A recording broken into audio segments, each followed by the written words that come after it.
একটা বিষয় আপনাদের সঙ্গে শেয়ার করা খুবই গুরুত্বপূর্ণ। আসছিলাম চারঘাট পল্লী বিদ্যুৎ অফিসে আমার 3 মাসের বিদ্যুৎ বিল দিতে। এর আগের 3 মাসে আমার দেওয়া হয়নি, ব্যস্ত ছিলাম। তো আমি কোনো মাসে বিদ্যুৎ বিল যোগ করি না, যেটা আসে সেটা দিয়ে দিই। তো এবার আমার আব্বা বললো যোগ করে দেখলাম যে আমার বিদ্যুৎ বিল মাত্র 2028 টাকা বা এরকমই কম বেশি, কিন্তু 1054 টাকা কোনো হদিশ নেই। আমাকে বিদ্যুৎ বিল ধরে দিয়েছে 3088 টাকা। তাহলে এই টাকাটা কোত্থেকে আসলো? আমি আজকে বিদ্যুৎ বিল দিতে এসে এদেরকে কোশ্চেন করছি, তারা বলল যে অমুক ব্যক্তি, মানে আমার 3-4 খুঁটি পরে একজন ব্যক্তির বিদ্যুৎ বিল তারা দেয় না, তারা ঢাকায় চলে গেছে, তো তাদের বিদ্যুৎ বিল আমাকে দিতে হবে।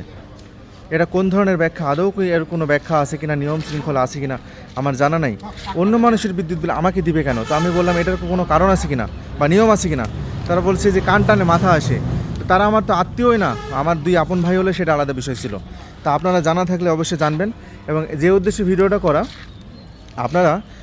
আপনাদের যাদের 1 মাস 2 মাস বা 3 মাসের বিদ্যুৎ বিল বকেয়া পড়ে গেছে, তারা অবশ্যই বিদ্যুৎ বিল যোগ করবেন। যোগ করে দেন আপনি পরিশোধ করতে আসবেন।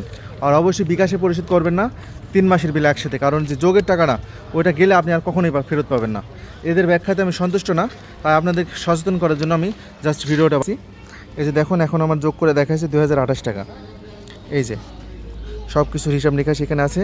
আমার মার্চ মাসের 768 টাকা আর আগের 2 মাসের 1260 টাকা যোগ করলে হয় 2028 টাকা, কিন্তু আমাকে তারা 3088 টাকা ধরা। তাই আপনারা অবশ্যই বিদ্যুৎ বিল দেওয়ার আগে যোগ বিয়োগ করে দেন বিদ্যুৎ বিল দেবেন। ওকে।